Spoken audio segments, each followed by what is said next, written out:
Bismillahirrahmanirrahim. Assalamualaikum warahmatullahi wabarakatuh. Alhamdulillahirabbil alamin wassalatu wassalamu ala asrofil anbiya'i wal mursalin sayyidina wa maulana Muhammadin wa ala alihi washabbihi wa man tabi'ahum bi ihsan ila yaumiddin. Rabbi shrah li sadri wa yassir li amri wahlul 'uqdatam min lisani yafqahu qawli. Rabbi zidni ilma warzuqni fahma. Amin. Rekan-rekan mahasiswa, mahasiswi sekalian, alhamdulillah pada kesempatan kali ini kita akan melanjutkan perkuliahan kita, yaitu mata kuliah fikih. Dan hari ini kita memasuki pertemuan yang ke-7. Adapun tema kita yaitu terkait dengan puasa, ya, ketentuan hukum puasa dan macam-macam puasa beserta dalil-dalilnya. Nah, itu tema kita. Adapun nanti pembahasan pokoknya diantaranya pengertian puasa, dalil puasa Ramadan, hukum puasa Ramadan, syarat puasa, macam-macam puasa, orang yang boleh membatalkan puasa, dan hal-hal yang membatalkan puasa. Nah, itu diantara pokok pembahasan kita. Yang pertama terkait dengan puasa. Rekan-rekan mahasiswa sekalian, bahwa puasa ini ya dalam bahasa Arab disebut dengan siam, ya, atau saum, ya, yang bermakna apa? Bermakna imsak, ya, yang bermakna imsak yaitu menahan diri, ya, segala sesuatu yang berkaitan dengan menahan diri, ya, baik makan ataupun pekerjaan atau aktivitas, maka disebut imsak, ya, saum atau siam, ya. Nah, itu, tetapi secara istilah, ya, siam, ya, atau saum ini artinya adalah beribadah kepada Allah, ya, dikaitkan dengan ibadah ketika ini dikaitkan dengan istilah, ya pengertian istilah, maka siam atau saum ini adalah beribadah kepada Allah Ta'ala dengan menahan diri dari makan dan minum, ya, dari terbit fajar sampai malam hari, ya, atau sampai tenggelamnya matahari. Nah, itu siam dalam istilah, ya, atau terminologi, ya, beribadah kepada Allah Ta'ala dengan menahan diri dari makan, minum, dan pembatal puasa yang lainnya dari terbitnya matahari sampai waktu malam. Nah itu pengertian dari puasa, ya, sehingga ketika orang itu menghindari makan dan minum, ya, tidak melakukan hal-hal yang membatalkan puasa dengan niat untuk melaksanakan perintah Allah, maka dia sedang berpuasa atau dihukumi berpuasa. Nah, kata siam tadi, ya, kata siam atau sauman, nah, itu juga disebutkan dalam Al-Qur'an seperti surat Maryam ayat 26. Fakuli wasyrobi wa qarri aina fa imma tarayina minal basyari ahadam fakuli inni nadartu lirrahmani sauman falan ukallimal yauma insiya. Nah, ini artinya, maka makan, minum, dan bersenang hatilah kamu jika kamu melihat seorang manusia, maka katakanlah sesungguhnya aku telah bernazar berpuasa untuk Tuhan yang Maha Pemurah, maka tidak akan berbicara dengan seorang manusia pun pada hari ini. Dan ini terkait dengan apa yang dilakukan oleh Maryam, ya, ketika dia menggendong putranya yaitu Isa Al-Masih, dan dicemooh oleh orang banyak, ya, bahwa dia seorang pelacur, seorang pezina, dan sebagainya. Maka kata Allah, nanti kalau kamu ditanya mereka, maka katakan kepada mereka bahwa aku sedang berpuasa sauman, tidak mau berbicara kepada seorang pun pada hari ini. Nah, itu kata siam di dalam Al-Quran. Dalil puasa di dalam Al-Quran terkait dengan puasa Ramadan. Yang pertama, dalil puasa itu yang untuk puasa wajib Ramadan itu pada surat Al-Baqarah ayat 183. Ya ayyuhalladzina amanu kutiba alaikumusyamu kama kutiba alal ladzina min qablikum la'allakum tattaqun. Hai orang-orang yang beriman, diwajibkan atas kamu berpuasa sebagaimana diwajibkan atas orang-orang sebelum kamu agar kamu bertakwa. Nah, ini menjadi dalil terkait dengan kewajiban berpuasa, perintah Allah Subhanahu wa taala untuk berpuasa kepada orang-orang yang beriman. Sehingga apa hukum puasa Ramadan? Ya, hukum puasa Ramadan yang merupakan salah satu rukun dari beberapa rukun Islam. Ya, sehingga hukumnya adalah wajib atau fardu ain untuk dilakukan karena memang rukunnya. Ya, rukun itu harus dilaksanakan semua. Sehingga ketika seseorang itu mengingkarinya, ya berarti dia sudah keluar dari Islam. Nah, perintah puasa ini diperintahkan oleh Allah kepada orang-orang yang beriman ketika Rasulullah sudah hijrah ke Madinah. Ya, yaitu pada tahun 2 Hijriah di bulan Sya'ban. Nah, turun ayat ini, perintah puasa ini. Nah, kemudian pada bulan Ramadan orang-orang Islam, orang-orang yang beriman diperintahkan untuk melaksanakan ayat tersebut, yaitu melakukan puasa Ramadan sebulan penuh.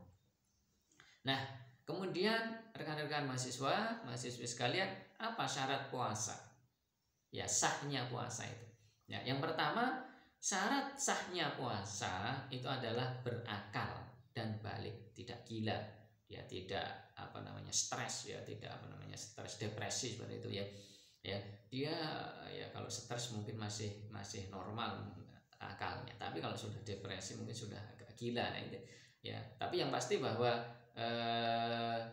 tidak atau harus berakal itu dia berarti tidak gila ya, dan sudah balik. Nah, sudah balik artinya dia memang sudah dewasa, menunjukkan tanda-tanda dewasa. Laki-laki itu biasanya umur 15 tahun ya, dan sudah mengalami mimpi basah atau mengeluarkan air mani ya. Kemudian juga untuk perempuan umur 9 tahun ukurannya dan sudah mengeluarkan darah haid atau haid ya, menstruasi. Nah, ini yang pertama. Bagaimana anak-anak? Ya, anak-anak ketika dia berpuasa ya boleh saja untuk melatih, tapi secara hukum syariat dia belum terkena taklif, kewajiban untuk berpuasa. Kemudian yang kedua, Islam. Jadi orang yang tidak atau bukan orang Islam, non Islam, ya tidak wajib. Ini khusus untuk orang-orang yang sudah beriman ya. Itu. Kemudian yang ketiga, sudah masuk bulan Ramadan. Nah, di bulan-bulan lain yaitu yang kalau ada yang bolong-bolong berarti untuk mengganti. Tapi wajib sudah masuk. Ya, sudah masuk Ramadan, bulan Ramadan ditandai dengan munculnya hilal di bulan Ramadan. Ya, ini kan biasanya para petugas ini yang untuk melihat hilal kan sudah dibentuk, sehingga kita mengikuti mereka saja, apa kata mereka saja. Apakah sudah muncul atau belum? Kalau mereka mengatakan sudah muncul, nah justru kita besok puasa begitu. Ya. Nah, itu. Masuk bulan Ramadan ya. Kalau berarti belum masuk ya puasanya tidak sah. Mukim, tidak sedang safar ya, dia berada di tempat kediaman di wilayahnya, dia tidak melakukan safar ya atau dalam perjalanan ya, maka dia wajib untuk melakukan puasa atau puasanya nanti sah ya. Adapun orang yang berpuasa dalam keadaan safar ya, ulama berpendapat bahwa ya diperbolehkan ya, tetapi lebih utamanya untuk tidak berpuasa ya, yang hukum yang sudah ditetapkan Allah. Jika kamu sakit atau dalam perjalanan, maka boleh mengganti beberapa hari di yang lain. Itu sudah ditentukan Allah ya, maka diambil saja ya. Yang walaupun secara fikih ada yang mengatakan ya boleh berpuasa ya, tapi yang lebih utama adalah tidak berpuasa ya. Kemudian suci dari haid dan nifas ya, wanita tidak sedang haid dan tidak sedang nifas ya. Kalau sedang nifas haid ya, maka syarat puasanya tidak sah kalau dia memaksakan puasa. Kemudian mampu berpuasa, dia kondisinya sehat, badannya fit ya, tidak dikhawatirkan sakit, tidak ada rekomendasi dari dokter untuk membatalkan puasa ya, tidak mungkin dia bukan seorang yang tua renta yang tidak kuat. Nah, ini dia berarti memenuhi syarat ya. Kemudian niat ya, jadi menahan lapar, haus ya, dari terbit fajar sampai malam itu harus dengan niat beribadah kepada Allah. Kalau tidak niat ya tidak bisa, tidak memenuhi syarat. Harus ada niatnya, niat untuk berpuasa. Kalau sekedar dia tidak, aku mau tidak makan tidak minum hari ini ya, maka secara hukum dia tidak sah, dia cuma sekedar menahan lapar saja, ya begitu. Kemudian dalam keadaan sadar, ya dia tahu bahwa ini bulan puasa, ini masuk hari-hari puasa, ya dia sadar, ya maka dia wajib untuk berpuasa. Tapi kalau seandainya dalam pengertian yang lain, mungkin ya dalam sadar ini dia dalam kondisi pingsan atau dalam kondisi mabuk atau dalam kondisi gila, ya maka itu juga tidak sah untuk berpuasa, ya. Nah itu, yaitu syarat-syarat puasa: berakal dan balik, Islam, masuk bulan Ramadan, dia dalam keadaan mukim, tidak safar, suci dari haid dan nifas, mampu berpuasa, niat dalam keadaan sadar. Kemudian ya macam-macam puasa, ya macam-macam puasa ini ada puasa wajib, ya seperti bulan Ramadan tadi, ya puasa bulan Ramadan, ya. Kemudian ada puasa kafarat, yaitu puasa karena denda, hukuman, melanggar janji, sumpahnya, melanggar sesuatu, dam dan lain sebagainya, ya atau melanggar syariat yang diwajibkan untuk berpuasa, maka itu puasanya itu wajib untuk dilakukan.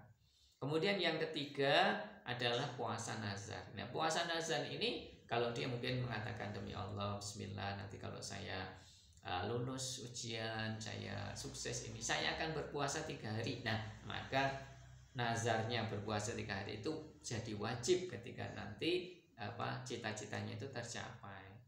Nah itu ya, itu puasa yang wajib, ya Ramadan, puasa kafarat dan puasa nazar.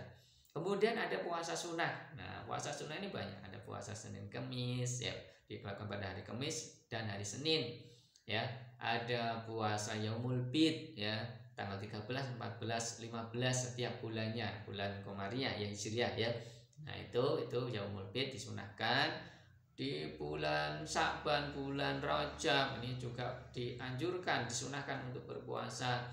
Puasa di bulan Zulhijjah, ya ada puasa di bulan Muharram, ya ini banyak sekali puasa-puasa sunnah yang bisa kita lakukan pada setiap tahunnya. Ada puasa 6 hari setelah bulan Ramadan, ini juga disunahkan untuk melakukan puasa. Nah ini adalah puasa-puasa yang sunnah. Kemudian ada juga puasa kalau seandainya di hari-hari tertentu kita melakukan puasa maka puasanya haram. Nah apa itu?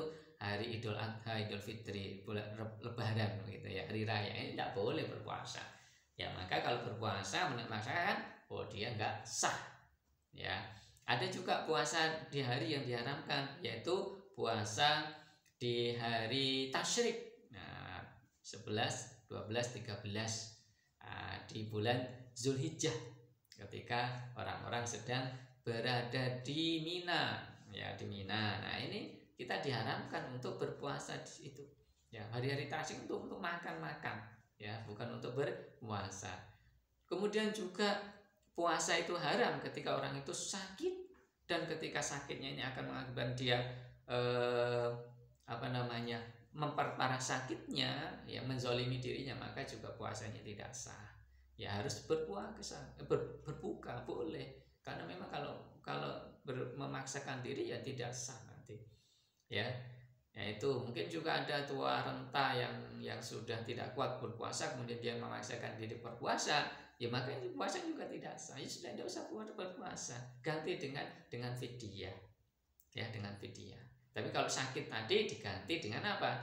Dengan berpuasa di bulan yang lain, ya sebanyak puasa yang dia tinggalkan. Nah itu ya terkait dengan macam-macam puasa.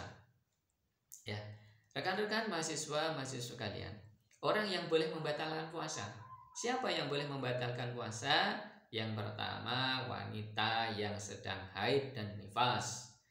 Ini boleh untuk tidak berpuasa, memang wajib untuk membatalkan, karena memang kalau puasa tidak sah. Ya ini wanita yang haid dan nifas.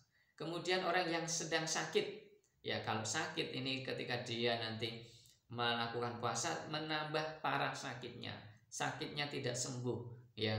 Nah ini berdasarkan rekomendasi dari dokter, ya dokter mengatakan kamu ya harus, tapi ini harus konsultasi dulu ya, konsultasi dulu kepada dokter apakah boleh berpuasa. Nanti setelah diperiksa, diagnosa ya, diperiksa itu ya, maka oh ini kamu harus membatalkan karena ini penyakit yang kamu derita ini. Kalau seandainya kamu puasa maka akan memperparah sakitmu. Nah, maka ini boleh untuk tidak berpuasa.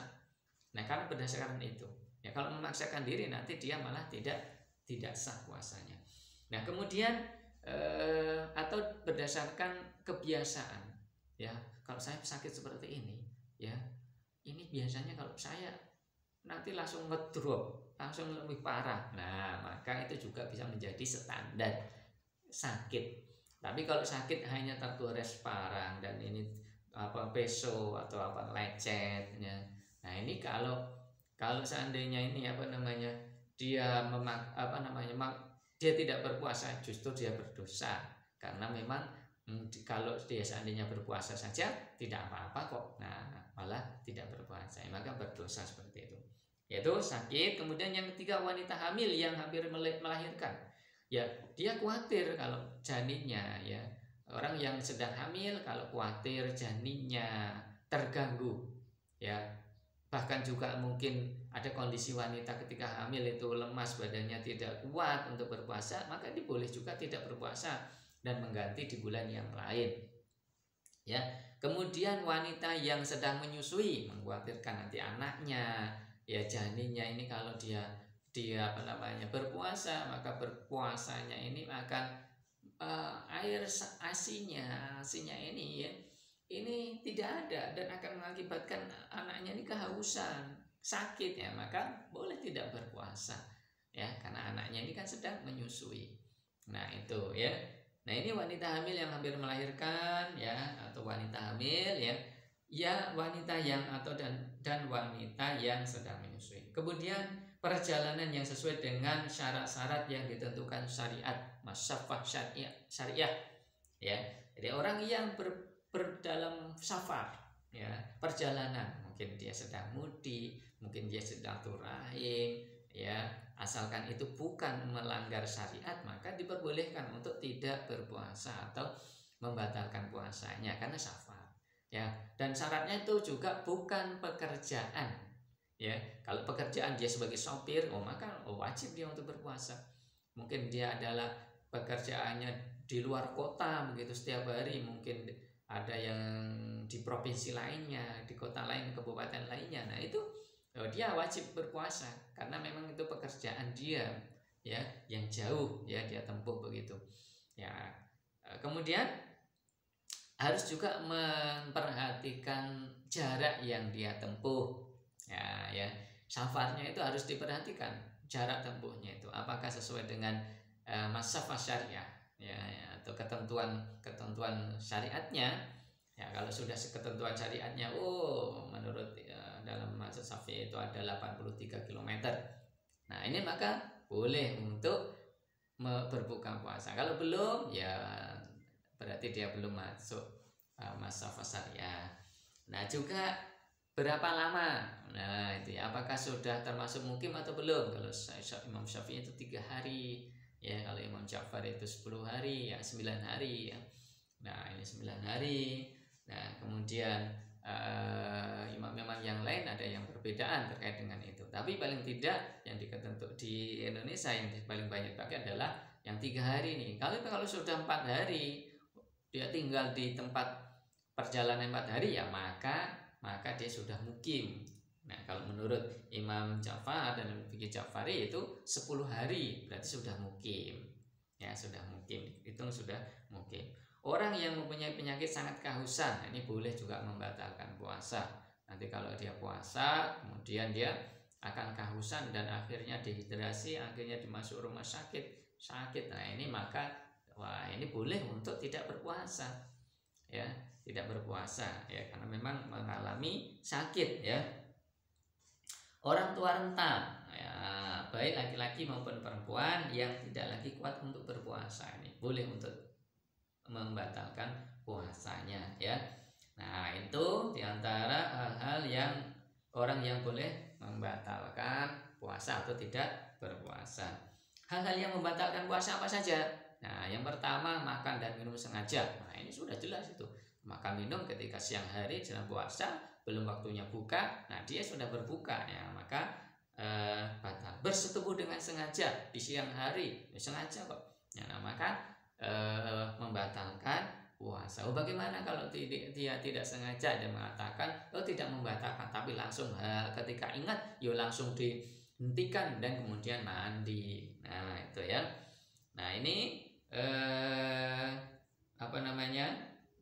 yang kedua. Kemudian yang ketiga istimna, ya, yaitu mengeluarkan mani dengan sengaja, batal.